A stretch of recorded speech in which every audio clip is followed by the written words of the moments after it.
Hello, everyone, and welcome to this Rouxbe live event. My name is Chef Ken Rubin. I am the Chief Culinary Officer here at Rouxbe Online Culinary School. This is an open office hours live event, which means that we'll have students from all of our course types, plant-based as well as non-plant-based, professional as well as home cook, joining us for this live event.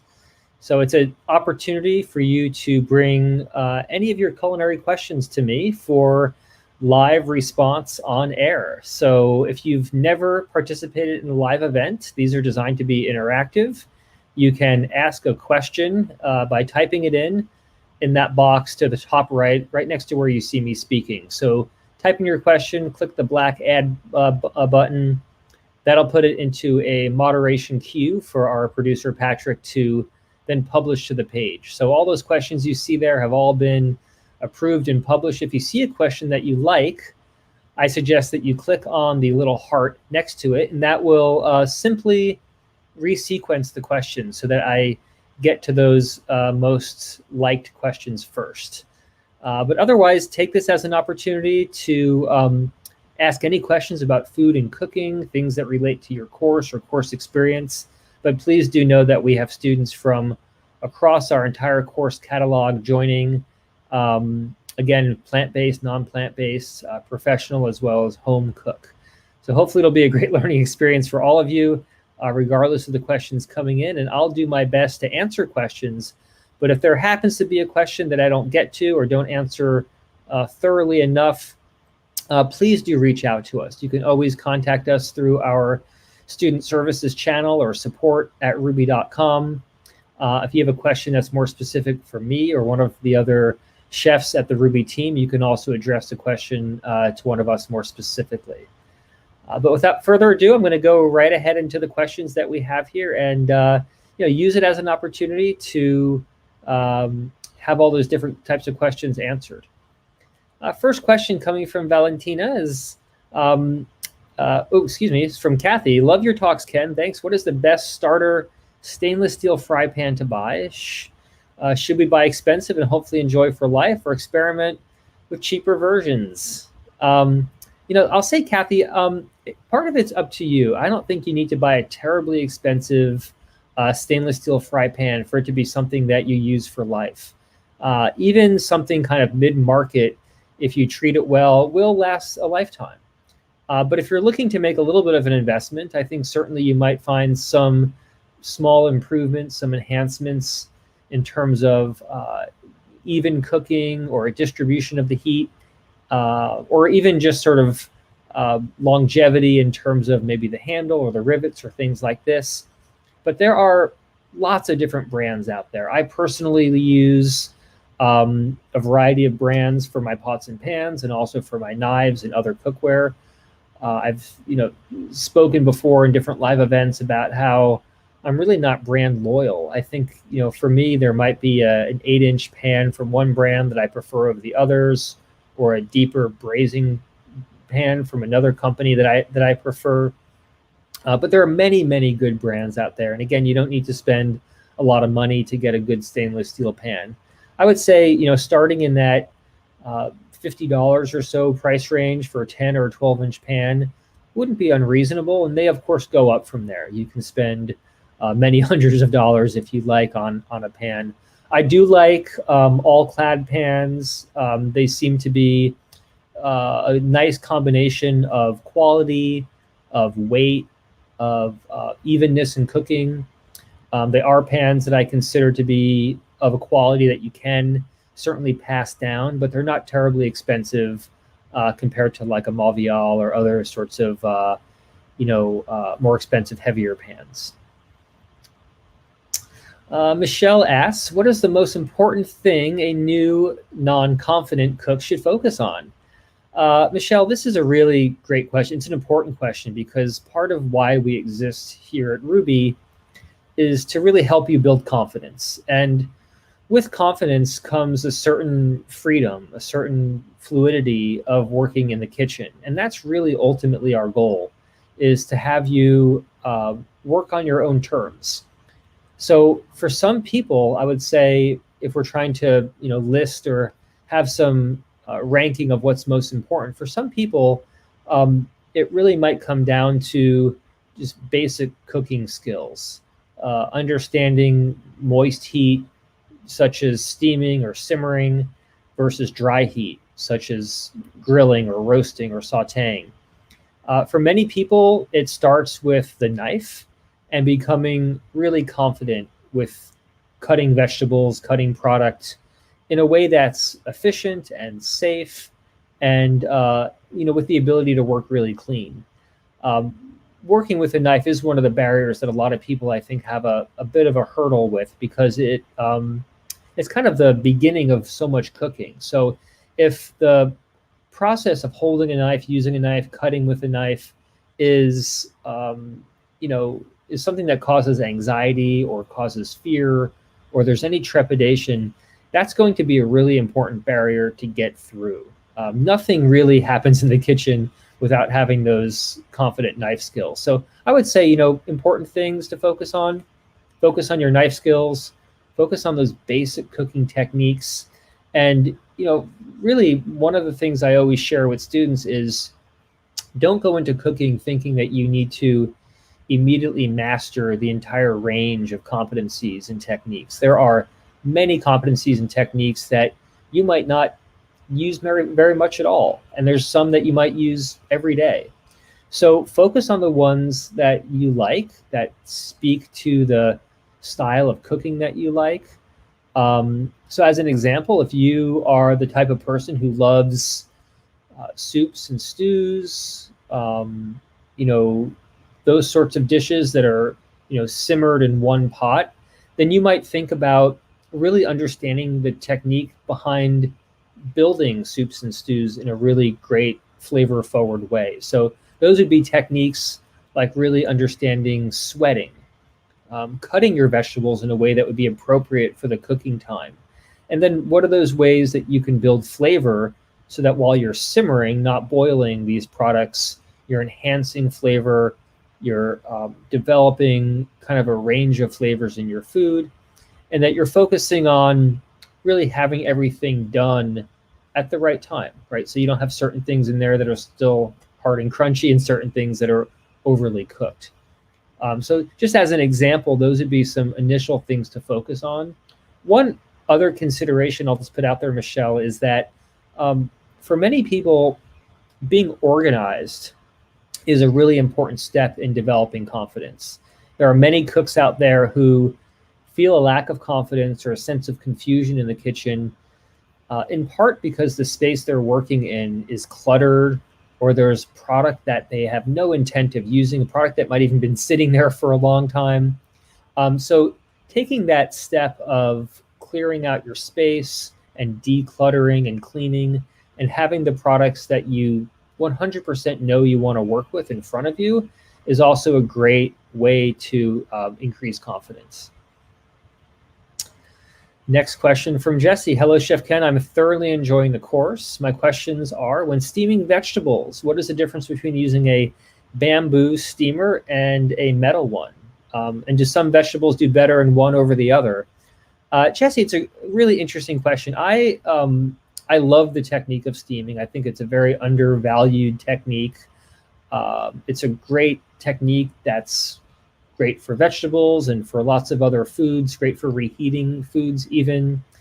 I use primarily two ways to steam. I use a metal insert, essentially just a little insert that nestles inside an existing pan where I can put a tight-fitting metal lid on that. And I use kind of a Asian-style bamboo steamer, a multi-stack, 4, 5, 6 stack bamboo steamer. I personally find that I get somewhat better results with green vegetables in the bamboo steamer.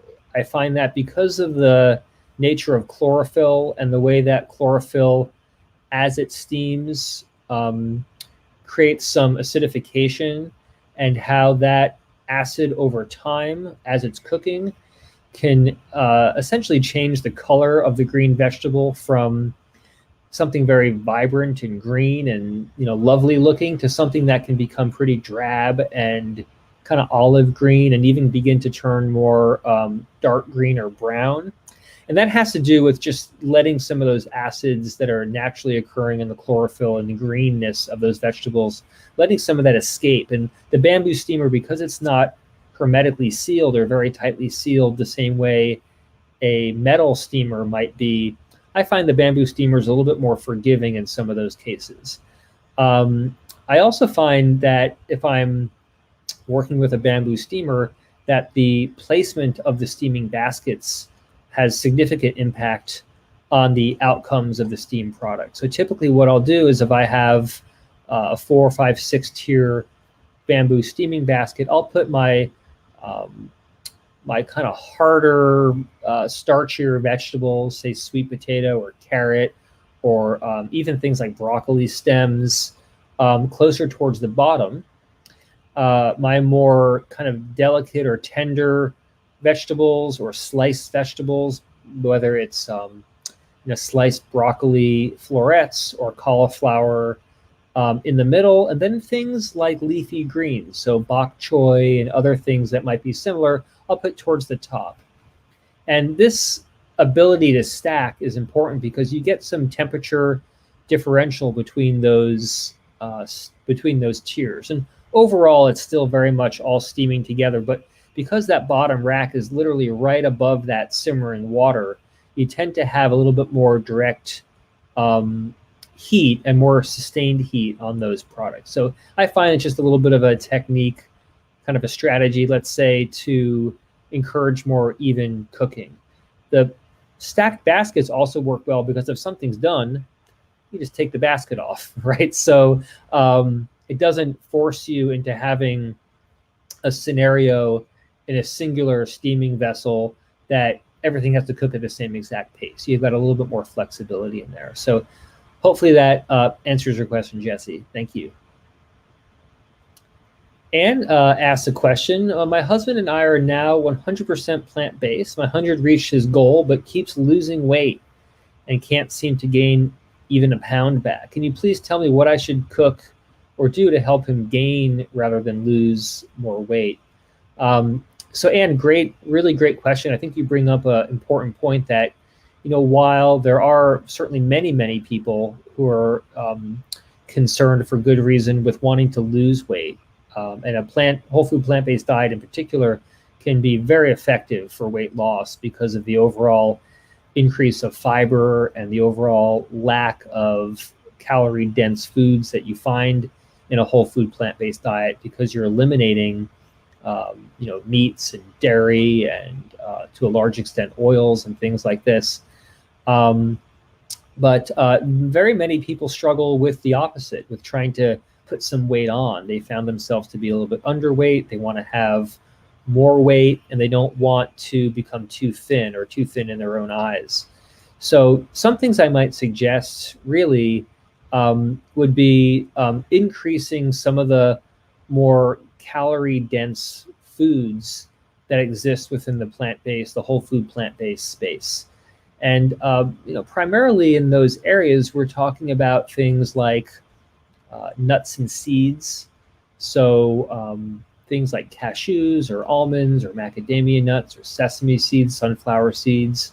Because of the fat content in there and because of the protein content, are going to be a bit higher in terms of their caloric density compared to other categories of foods within the plant-based space. Those are going to be your most kind of calorie-dense foods when you compare it either to legumes and grains, which have plenty of carbohydrates, some amount of protein, but then on the other end of the spectrum, your vegetables.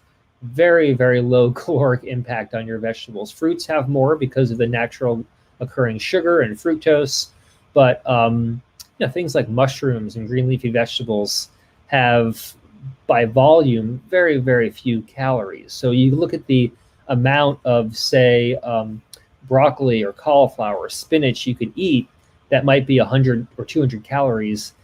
And that's a lot of food. That's a lot of broccoli. Whereas 100 calories worth of sesame seeds or pecans or cashews, a small handful, right? So if you think about it from that perspective of what's calorically dense, those might be some foods, and that you encourage your husband to eat some more of. They can increase richness or mouthfeel in dishes. So they can be added to sauces. They could be added as, nut or seed-based vinaigrettes that have a lot of creaminess and texture to them. And there are certainly lots of ways to kind of bulk up those calories. Another suggestion, and in terms of working with your husband for weight management, would be simply to add some additional meals or snacks during the day. I know a lot of people are very regimented in 3 meals a day, no snacks or limited snacks. But in a case where you truly are trying to gain weight or keep weight on, those extra feeding experiences for you are going to be really important. That's going to be the 10 or 20% difference between losing weight or maintaining weight at a lower level, and then having the ability to even gain a little bit of weight. So hopefully that's helpful. It's okay to snack if that's what your goal is. Catherine asks, I have a food processor. I know in the list of items that are needed for the course, it says we need a blender. Do I need to get a blender in addition to the food processor I already have? Catherine, I think the short answer is probably. Blenders and food processors do different things. They're similar. They both can puree. They can both break apart food. But in the context of so much of what we teach at Rouxbe, we focus on the blender as a means of breaking down things like nuts or seeds into a creamy sauce.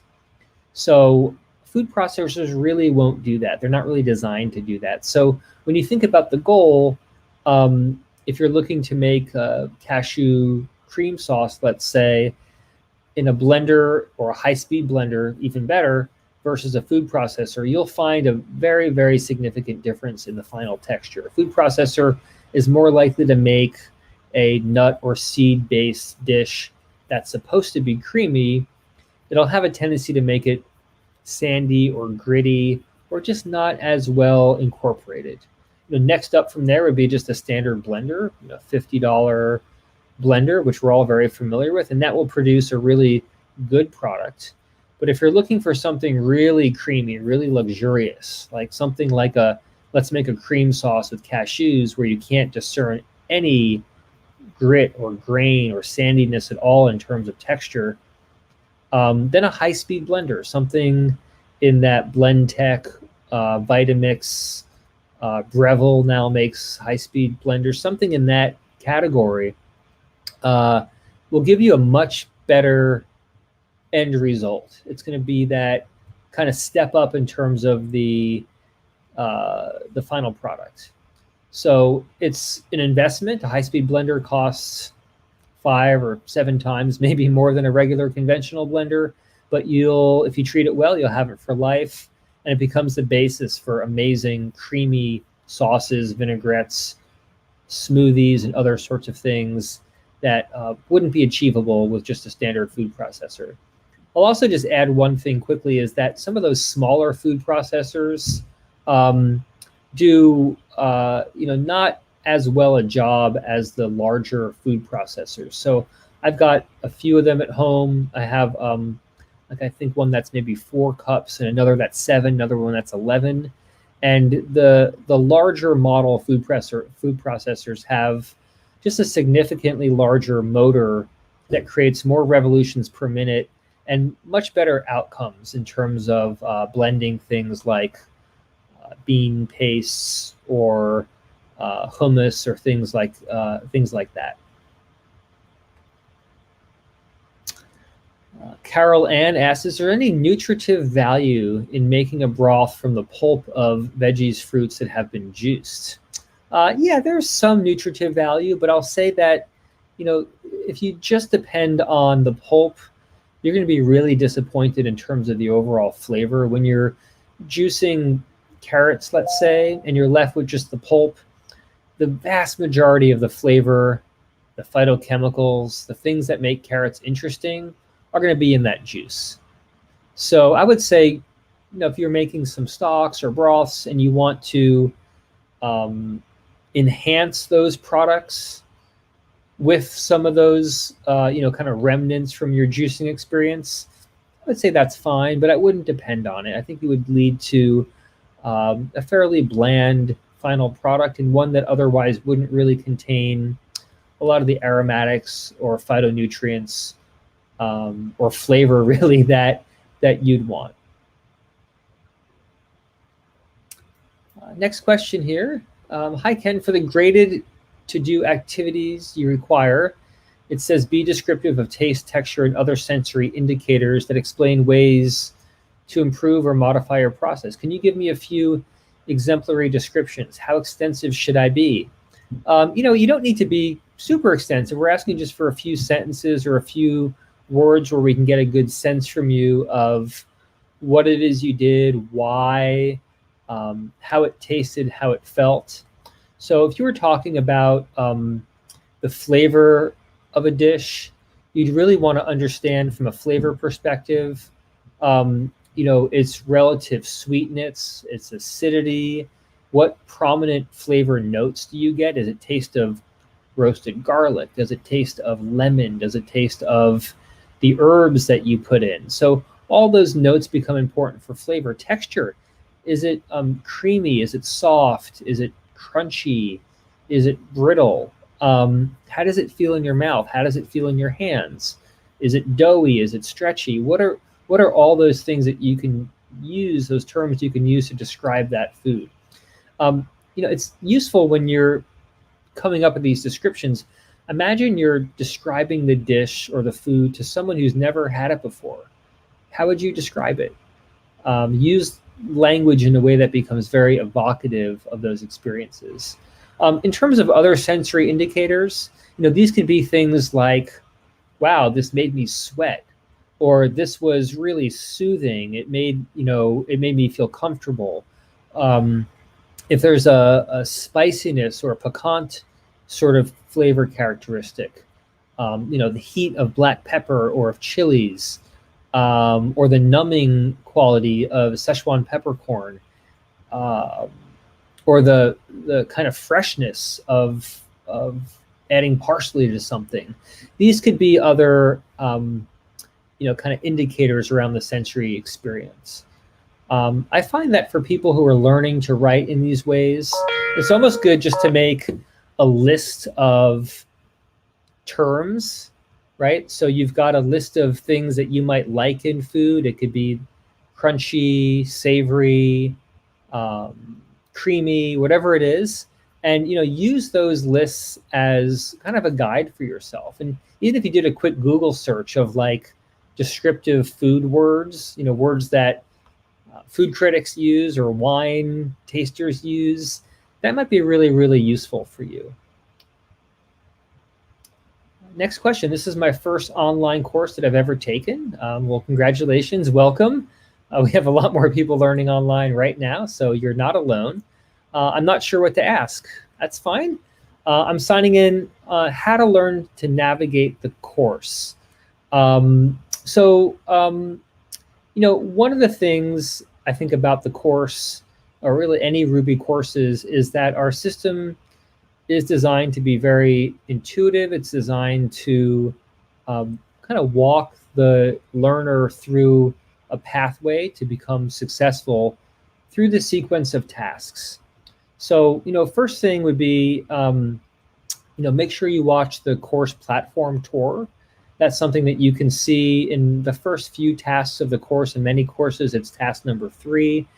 You can also view that platform tour from the course home view.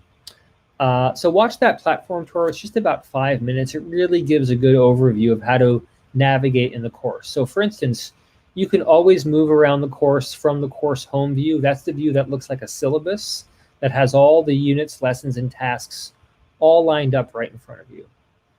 So if you want to jump into one of those tasks, by all means, you can jump right in. You can move around. We do want you to take the course sequentially, but there's also a lot of good reasons to jump ahead. For instance, if you're planning some time and you want to know what's about to come in the next week or two, yeah, jump ahead, look at it and see what it looks like. How long do you think it might take you? What's exciting for you?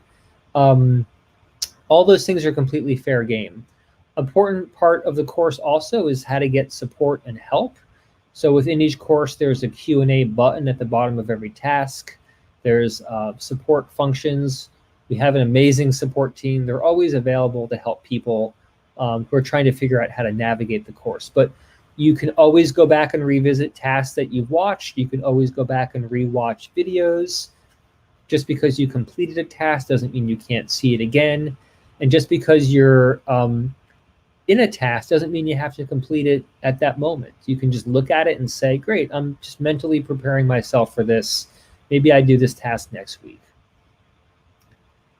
Next question from Darlene. Can I substitute whole wheat flour or whole wheat pastry flour when a recipe calls for all-purpose flour?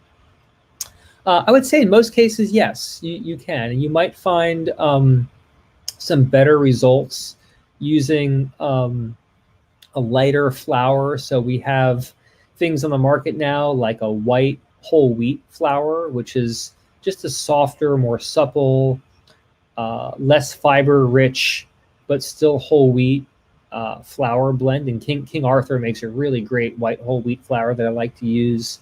But you might initially experiment with what those ratios look like. So if something calls for just white all-purpose flour, you might start with half whole wheat and maybe half white whole wheat. Other flours that I really like to experiment with are, some of the non-gluten flours that you can also add, which can be really delicious. Sorghum flour, sweet rice flour.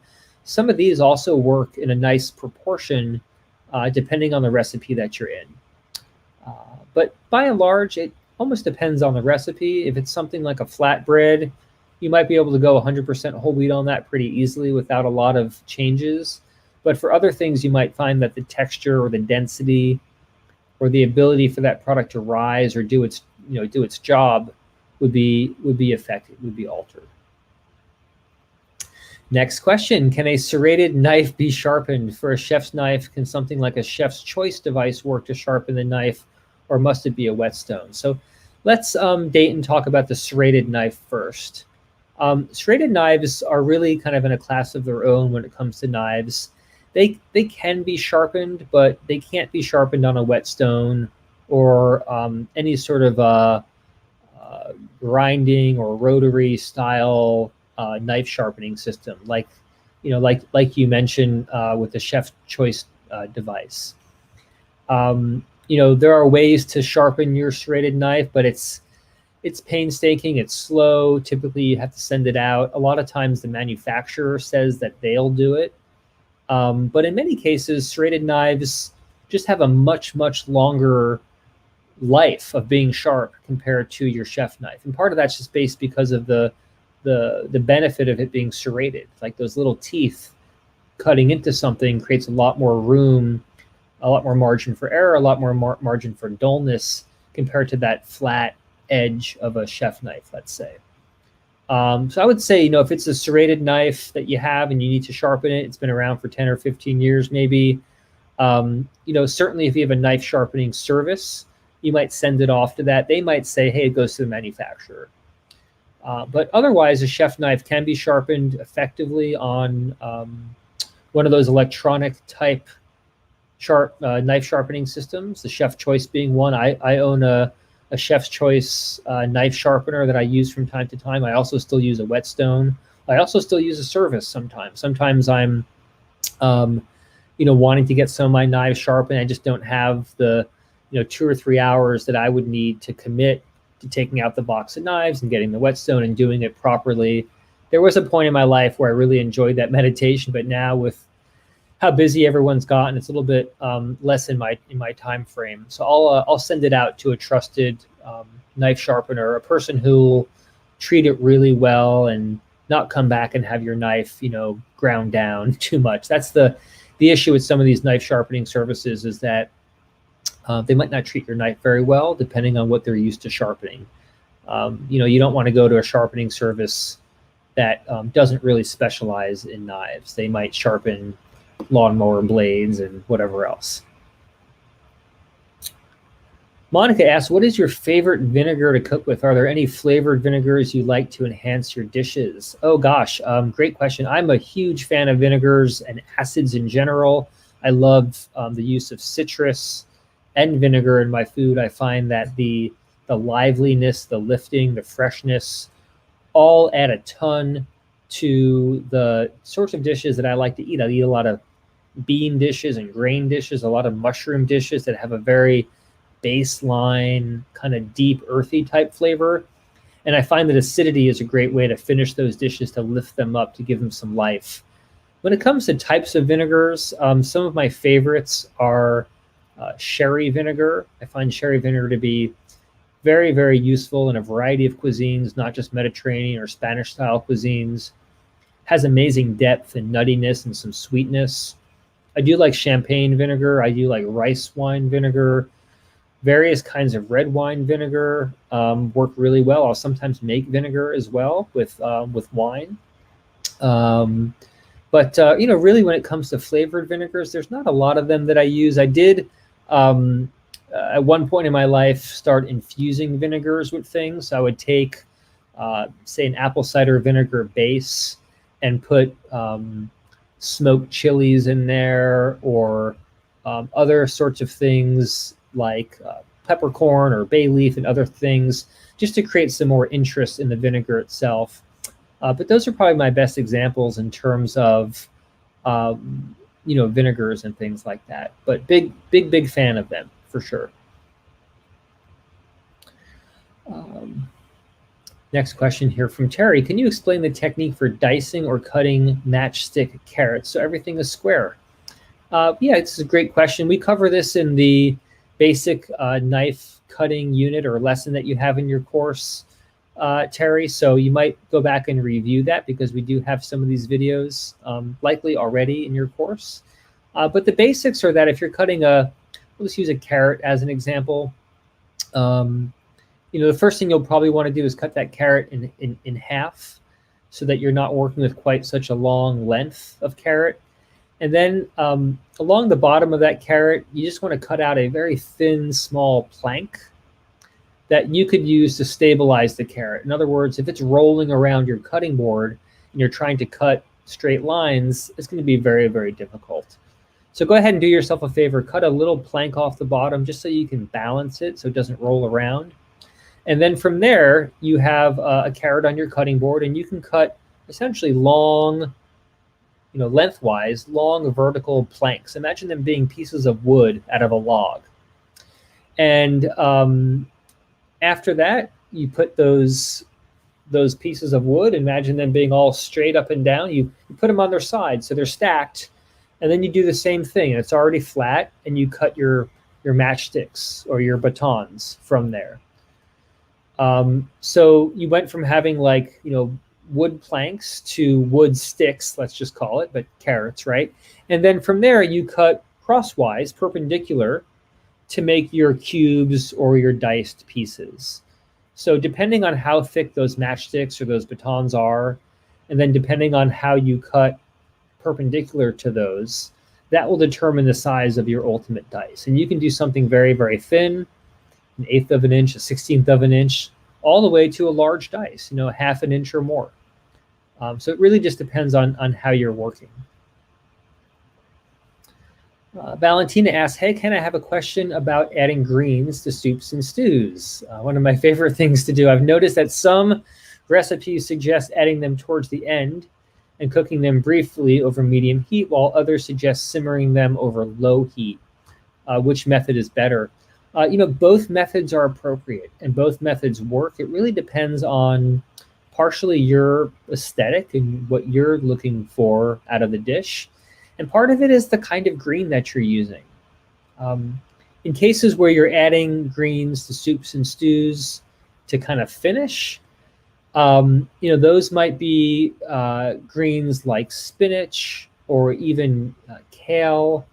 Or really in my world, I'll put any green for a quick finish because I love even mustards and collards and things like that that are not fully softened and fully cooked down. But many people who are cooking those kind of stemmier or hardier greens, whether it's mustards or collards, turnip greens, even some varieties of kale, depending on the texture. Some people really like to do a long, slow cook on those. It could be anywhere between 20 and 40 minutes or more, which means that those are going to really break down. They're not going to be vibrant, bright green. They're going to become more of that olive green color. But you might be able to develop amazing flavor, create a softness in texture. I like my collard greens a little bit more fresh and more lively in flavor, but certainly I'll cook them down. I'll kind of stew them down for texture and for flavor purposes. So partially depends on the greens. Those, like I said, the more tender greens, especially something like a spinach, an arugula, or cress, 100% put it in towards the end. Some people just like it even just to touch the heat and turn off the heat, just so it really maintains that nice bright green color. Next question from Ginger. Will your recipes ever include nutrition information? I say that because I'm diabetic that has to count carbs when I eat in order to take enough insulin to cover my carbs. So far, my carb guesses have been wrong. Diabetics use a carb to insulin ratio. We have had a lot of conversation about adding nutritionals to our recipes. It's something that I would prefer to do given exactly kind of what you're talking about, Ginger, with your particular needs as a diabetic and having a little bit more insight. But we're not quite there yet. We had a number of other projects that we're working on with regard to the way our courses display and working with things like closed captioning and some other things that kind of took priority first, but certainly something that we're looking into and something that we get some number of requests for. Next question coming here from Carol. Does the Rouxbe site have a place to find recipes that are not connected to a class or course? For instance, I'm looking for a recipe that uses some ingredients I have on hand. Can I do a search somehow? I trust Rouxbe chefs more than Google. Well, thank you. So yeah, there is a way. When you're a person who've just purchased a course, say you bought the Plant-Based Professional course or the Forks Over Knives course or Professional Cook Certification, that course came with some subset of recipes related to that course. We also have a thing called Rouxbe General Membership, which would be probably your best option for opening up the entire recipe catalog to you, as well as a gallery of short courses and lessons that in some cases might be somewhat redundant to some of the things maybe you saw in your course. So there might be some examples of things that you've seen before. But really, if you're looking for the recipe base, I would say that if you wanted to reach out to our student services, customer service team, they'll help walk you through what that looks like. But essentially for membership, there's just a monthly subscription fee that will give you access to all that additional content. And for people who want to be plant-based, you can specify in that subscription viewing only plant-based content or keeping the catalog of content open so you can view the entirety of the content, both plant-based specific as well as products that might contain animal protein and such.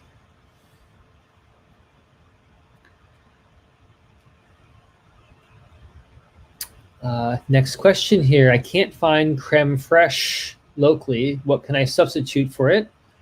Are there any plans for a course in baking and pastry that are not plant-based? Great question. So I would say when it comes to creme fraiche, you might be able to, kind of build a substitution based on a thin style sour cream. So something like a El Salvadorian or a Mexican crema might be somewhat similar, although maybe a little bit looser than a creme fraiche. It's something you can also make if you wanted to do just a quick culture of creme fraiche on your countertop. I've seen a lot of great recipes that within, say, 36 hours, you can have your own creme fraiche made. Otherwise, there are lots of other things that would provide creaminess to a dish. Like I said, sour cream, or like a Mexican or El Salvadorian style sour cream, or even using a yogurt that you add some additional lemon or acid to, might create that sensation in terms of the mouthfeel of what a creme fraiche might be. It definitely has a tart, creamy, acidic, bright, lively flavor profile. And the other question is about baking and pastry. The answer is yes. We are currently working right now on some non-plant-based baking and pastry content. Stay tuned. We hope to have an announcement in the next month or two about that. So I think you'll be very, very happy. But we are working on a project right now involved in that space. Tony asks, I've recently learned that you can use leftover bones from, say, a roast chicken to make stock. I thought you can only use raw bones. If using cooked bones, would the stock making process be any different? Cooking times, liquid ratios, etc. So, Tony, what's really interesting about stock and bones is that there are actually many varieties of stock that purposely cook the bones first. So if you were to roast a whole chicken and eat the chicken and take the bones and simmer the bones, that's an example of the bones having been cooked. But in some examples, people actually will fabricate the chicken, take the flesh and the meat off the bones, and then roast the bones separately in a roasting pan, and then simmer those bones for your stock making. It's very, very common. It's the key point of distinction between what you would call a white stock and a brown stock or a dark stock. It's that roasting. It's the caramelization and the coloration that you get from the protein in those animal products being cooked. And then it's the extraction, the capability to have an extraction of all the connective tissue, the gelatin and things from those bones. That doesn't go away from roasting. So 100%, you can do roasted stock, roasted chicken stock, or from raw bones. Both are going to still have the gelatin forming qualities to that. This is from Robin. Hello, Chefy. Love kale and eat lots of it, even the stems. But now I see recipes for it where they call to remove the stems and discard it. I chop it up fine and love the crunch, raw and stemmed. Am I wrong to do so? Is the stem poisonous? No, the stem's not poisonous. You're doing the right thing. There is 100% no problem with using those stems, especially if you're chopping them very small. They're fine, they're delicate. That's great. The issue with some kale stems, or even stems of other green leafy vegetables, say collard greens or mustard greens, which I love, is that some of the stems, especially when you get down towards the base, can be just a bit woody or very, very fibrous, or just not that pleasing if you were to bite into it unless it was very, very thoroughly cooked. So part of the reason for taking out that center rib, those big stems, is just to reduce the fibrous kind of nature or the chewy nature of those things. I use those stems myself for juicing and for other things. If they are thin, I'll just chop them up with the kale or whatever it is I'm cooking and not worry about it.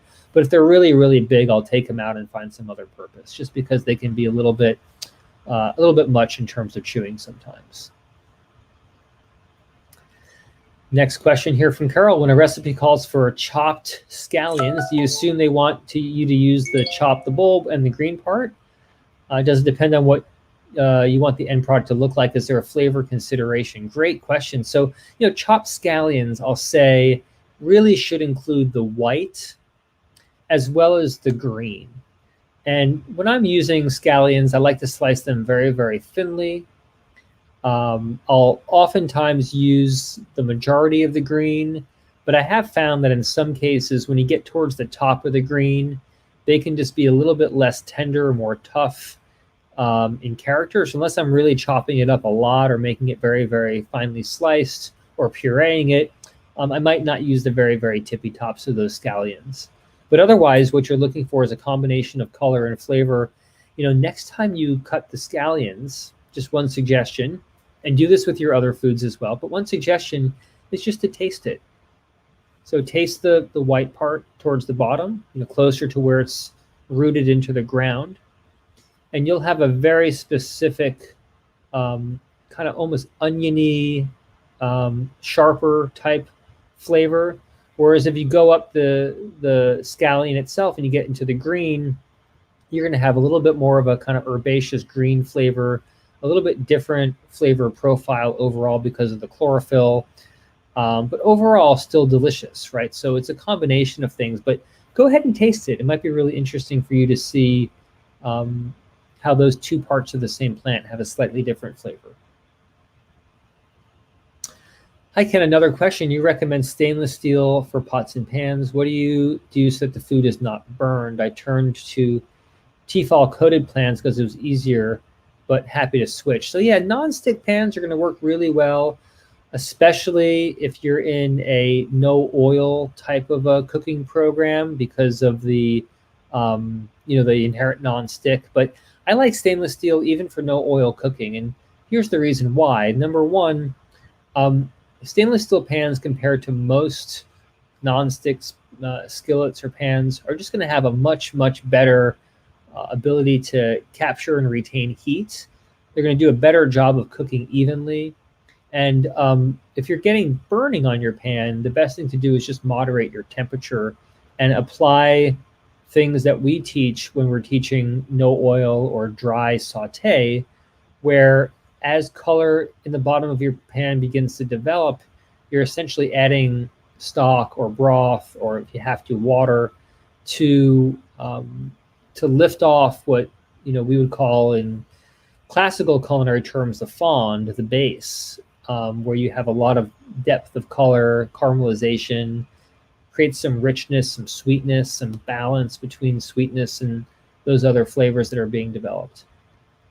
So I would just say, watch your temperature. If it's really getting burned in your stainless steel pan, just roll back the temperature a bit. But otherwise, really employ that technique of adding liquid so that it evaporates, flashes the pan, brings all those, browned bits up to the surface. My husband should not eat a lot of iron, but I should. What can we eat without preparing a lot of different dishes?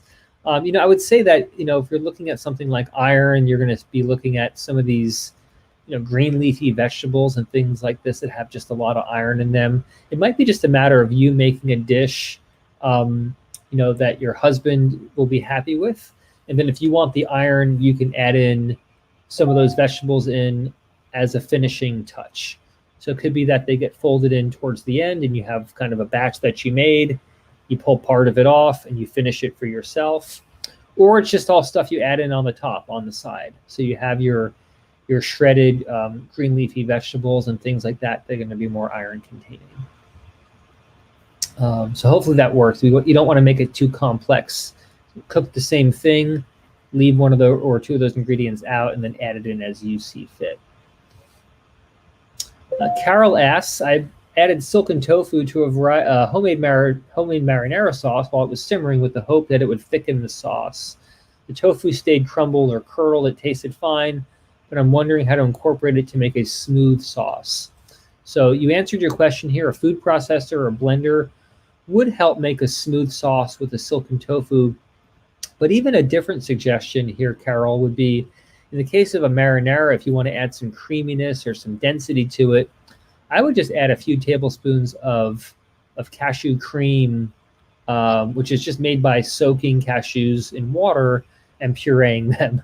That's going to add an amazing creaminess and a mouthfeel. That's not going to have any of that texture or curdling type effect that your silken tofu might have. I find silken tofu works really well for creaminess in sauces that are not cooked, and also works really well in sweet or savory type sauces. Carol also asked, what is the difference between light and dark flaxseed? How do you decide which to use if a recipe does not specify? Does one have more nutrients than the other? I have the same question regarding hard versus soft wheat berries. So when it comes to flax seeds, you see golden flax and brown flax. Those are the two main types. They're nearly identical. You see actually more variation, I think, between nutrition and brands than between the brown and the golden flax. So they're basically identical. I would say, choose the light one over the dark one if you don't want to have the darkness of the brown flax seeds negatively affect the aesthetics of the dish. You don't want it to impact a dish in that way. So I use both. As a go-to, just use the golden because it is less dark, and sometimes I can add it to things without having it affect the color. When it comes to hard versus soft wheat, it's a great question as well. You've got wheat berries, which are essentially the entire wheat kernel except for the hull. So a wheat berry has the germ, the bran, and the endosperm intact. Wheat flour primarily is just made from that starchy endosperm, whereas the germ and the bran combined have some of the kind of more nutrient-dense elements of that food item. Hard versus soft is really just a matter of the varietal. Hard wheat berries have a bit more protein. They're more gluten-containing than soft wheat berries.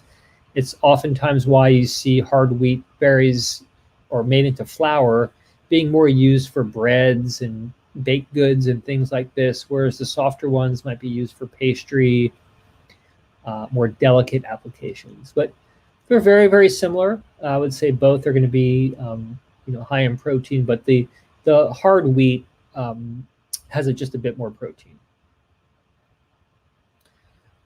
Next question here. Hello, and thanks in advance for your answer. I cook everything on my Traeger for everything except for boiling water. Do you have grilling, smoking, barbecue classes that I can attend? So we don't. That's a great suggestion. We really don't have those kinds of classes. It's something that we'd be curious to maybe build. I've used a Traeger quite a bit. I find it to be a pretty interesting machine in terms of its ability to cook foods and things. But we don't currently have any classes in that range there.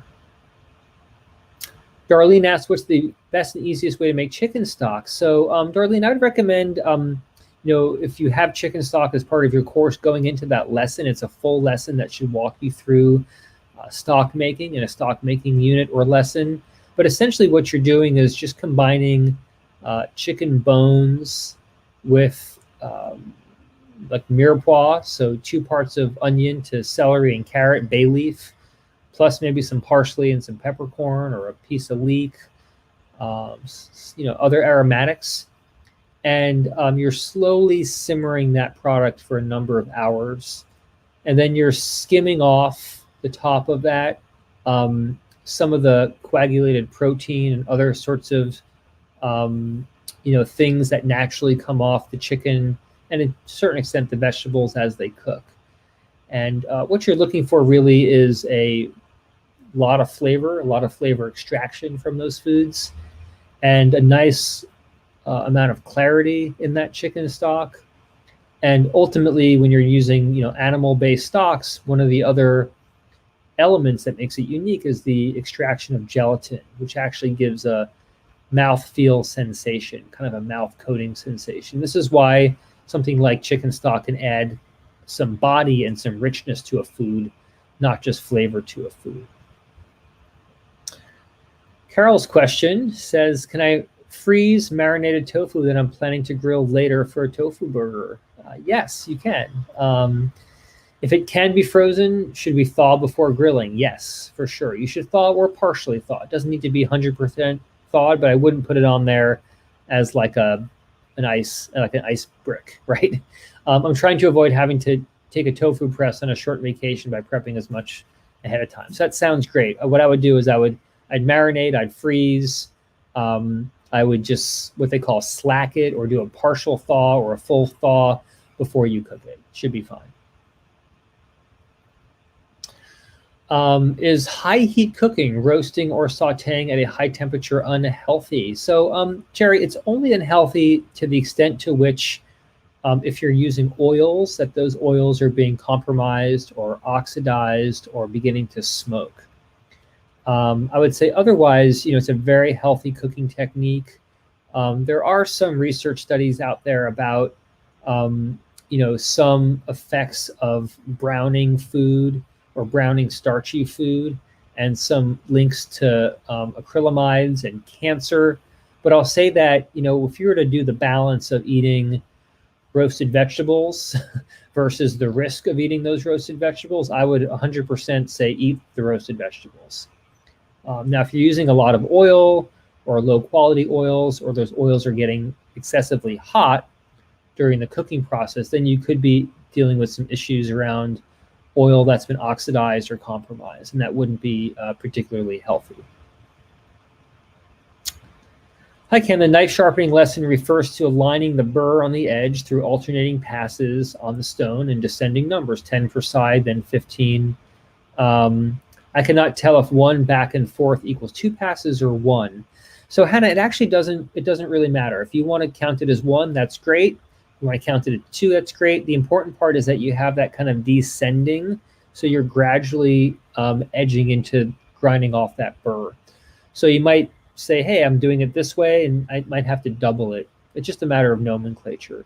The biggest thing when you're working on your knife sharpening is just to make sure more than anything that you're being consistent in terms of the amount of pressure you're applying to your knife, and also consistent in terms of the angle of the blade against that whetstone. So we see a lot of knives go through, kind of uneven sharpening because the angle of the blade was too variable during the whetstoning process. In other words, fluctuating between 10% of an angle and 30% of an angle. That would be detrimental and also not productive in terms of aligning that burr and keeping it, really, really sharp at that tip there. What do you recommend for someone whose food tastes good but does not look good? This is a question that I talk to about my kids all the time. For those of you who know me from other live events, I eat a lot of lentils and a lot of beans. And, just a bunch of beans in a bowl might not look very good. It's just kind of brown or black or white or whatever the color of the bean is. So the suggestion really is to find those ways to dress it up. So, adding chopped fresh herbs into it, squeezing lemon on top and having the brightness of that, enhance it overall, so that when you're eating it, you get, beautiful flavor that's enhanced. Adding color basically is the way to do it. So when I eat beans, I'll add roasted green chilies, I'll add cilantro, I'll add lime juice, I'll add toasted cumin seeds, and all those things make it really, really attractive. The other technique that I use, Jerry, is that if you're cooking a bunch of different dishes and they're kind of monochromatic, right? Like the black beans look very much just like black beans. You could chop in some red onions and things, but the other strategy that I use more generally for cooking is just variety and diversity. So if you put down at the table, hey, I have my black beans, I have my red lentils, I have my white bean dip, I have my broccoli, I have my cauliflower, then all of a sudden, maybe each dish is not that interesting, but the tablescape, the spread, very, very interesting. So just find those ways to add color, add texture. It is what it is, right? Lentils cooked are going to be mushy and they're going to be brown. So, adding in herbs or other components can be important, go a long way for some of those other qualities. Jerry says, I'll be preparing a whole food plant-based meal for a friend who loves meat and such. He likes Italian food and would like to try what I cook. Do you have a few recipes you might recommend for an appetizer, main course, or dessert? Gosh, if you want to do an Italian plant-based meal, I would do some bruschetta with sauteed mushrooms and garlic and chives. You can do some white bean paste on those as well for some creamy texture. You can do just an assortment of cold vegetable salads. Do an amazing plant-based bolognese, right? There are lots of ways to do bolognese. I do one with lentils and walnuts. That's really, really delicious. You can also do ground up cauliflower and other various things. And then for dessert, I would say keep it very simple. Make a beautiful fruit salad. You can do a plant-based trifle. That's a layering of fruit and sweetened cashew cream. So you can sweeten cashew cream with something like fruit paste if you really want to be whole food plant-based, or some other thing like coconut sugar or maple or some other sweetener as well. But keep it really delicious and comforting, and something that your friend will find to be recognizable. Laura says, well, I love beans, lentils, everything really. I'm struggling to create a quinoa recipe or dish that is remotely memorable. Wonderfully developed flavors just lost once added. Do you have a favorite application for quinoa? Oh gosh, I've got a lot of great quinoa dishes. One of the ones I love is a quinoa and roasted pepper pilaf, which uses a ton of roasted red bell peppers and charred onions that get folded into the quinoa with a big handful of herbs and sherry vinaigrette at the end.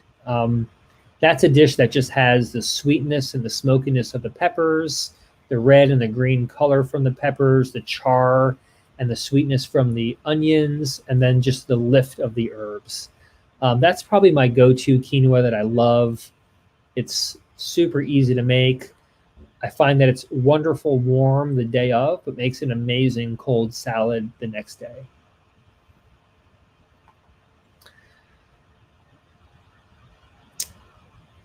Erica says, I want to help a girl that I love so much because she just finished chemotherapy. What plants can I offer her to detoxify her body? So Erica, I would say first thing is, it's important for your friend to be working with a qualified health professional when it comes to diet and food, especially during this time.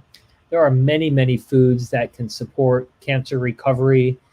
In particular, some of those cruciferous vegetables, things like cabbages, I would go, cabbage, cauliflower, kale, onions, garlic. These are really going to be good things. One of the things about chemotherapy is it can really also alter the way a person tastes food. So you just want to be cognizant of the fact that something that person might have usually loved, or even might be the right food from a health perspective, might not taste all that good. So certain people find that increasing acid in their food can be helpful. Some people find that their taste buds are a little bit dulled, certain flavor characteristics, and otherwise enhanced for other flavor characteristics. So finding ways to balance that might be important for you. Upping calorie density in whole food plant-based note, increase flour-based foods versus intact whole grains, as well as nut and seed butters. Calories even more absorbed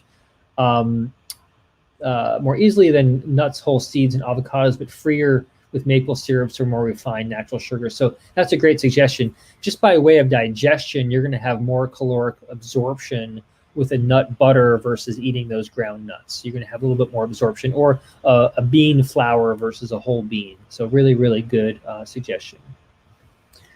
Hi, Ken. What kind of whole wheat flour is good used in pasta? I'm using einkorn and emmer wheat flour. Those are both great options. Whole wheat emmer mixed with a durum wheat would be great options in terms of pasta making. Pasta making loves gluten. It loves the structural capacity that's built with gluten. So both of those are really good options. I would say you're onto the right products there. Next question. Hi, Ken. When is the best time to add spices and seasonings to vegetables? I notice when I add spices to vegetables when they're already in a hot pan, the spices burn and create smoke. Yeah, so when we talk about seasoning at Rouxbe, we talk about really 3 phases when it might be appropriate for adding flavorings and seasonings. One is kind of before the process of cooking starts. One is during the cooking process, and one is after the cooking process. So if you're finding that the things that you're cooking are burning, I would say just simply add them later in the cooking process. That's the very best thing to do. Same thing goes for roasting. If you coat your vegetables and all kinds of herbs and spices and you're roasting in a hot oven, sometimes they can have a tendency to burn. So I would just say start your roasting, and when you're halfway through or 2/3 way through, sprinkle them on, give it a nice toss in the sheet pan, level it out again, put it back in the oven and finish it. You'll still get a lot of activation of those flavors without that burning. Next question, if you were having a problem with candida, are mushrooms something you need to avoid? I love mushrooms, but I'm trying to lose weight along with dealing with some candida inflammation. Vanessa, I do recommend that you talk to your healthcare practitioner specifically about your scenario and diet. Typically, mushrooms aren't something that would be counterindicated for that because of their relatively low carbohydrate or glycemic index, but something that you should certainly have a conversation with your healthcare professional about in terms of your particular situation. Request search bar, so it could be very simple, just the task numbers, keep a list of tasks that I need to go back to and complete or review for tests. It'd be nice if we could quickly put in the task number and go to it quickly and easily. So Valerie, the way you do that is from your course home, where you can see the entire list of tasks and just click on the task that you want. So the course home is designed to look like a syllabus where all of your tasks are visible to you on one page. If you're having a hard time seeing that, our customer service team will be delighted to help you see where that is in your course. But you should be able just to look at your course view, look at the list, long list of tasks, and just click on the task that you want and jump right in. Barbara says, hello, Chef Ken. I have many questions, but none that I can put into words right now. Grateful for your teaching, and I'm listening. Thank you. Yeah, so you don't have to ask any questions now. I'm happy to answer them later. Or if you do have questions for our customer service team, they're always happy to pass them along to the chefs. That would be perfect. Hi, Ken. This will be my first culinary course. I am so excited, but at this time I don't know what to ask. I know we need certain equipment, but what I currently have will do. I'm here to learn from the questions being answered. Thank you for joining us, Jackie. We appreciate it. Ellen says, I do not use canned chickpeas, which means I do not have any aquafaba. What can I substitute? Thanks for your excellent advice. Cooking is what keeps me almost sane in this time of isolation. Of course, Ellen, cooking, I think, is helping a lot of us stay connected to each other, connected to our bodies right now. If you don't use canned chickpeas, but you make them yourself, in other words, you fill a pot full of water and you simmer your chickpeas, that water that you cook in is aquafaba. That is the water you can use. So my suggestion is that you take that water that you cook your chickpeas in. Of course, don't salt it, leave it unsalted.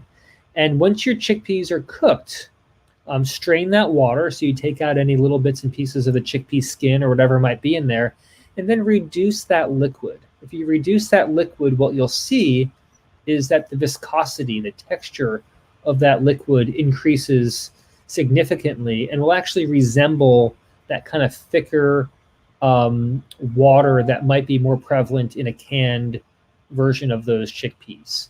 So if you're just making beans from scratch at home, it literally is the water that you're cooking those beans in that becomes the basis for your aquafaba.